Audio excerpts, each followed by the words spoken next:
நேயர்கள் அனைவருக்கும் வணக்கம். தற்போதைய நேரம் மாலை 4:34 மணி. இன்று காலை வெகு நாட்கள் கழித்து திருச்சி நகரில் நல்ல மழை பதிவானது. இன்று மதியம் மதுரை, திண்டுக்கல்,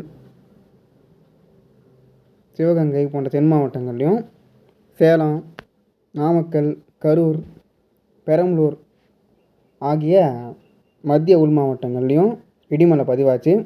இனி நேரம் போக போக கேரளா ஒட்டியுள்ள மேற்குத்தொடர்ச்சி மாவட்டங்களான கோயம்புத்தூர், ஈரோடு, தேனி, விருதுநகர், திருநெல்வேலி, தென்காசி, கன்னியாகுமரி மற்றும் திருப்பூர் ஆகிய மாவட்டங்களில் இடிமழை பரவ ஆரம்பிக்கும். தொடர்ந்து இது மாதிரியான வானிலை தகவல்களை தெரிந்து கொள்ள நம்ம சேனலை சப்ஸ்கிரைப் பண்ணிக்கோங்க. நன்றி.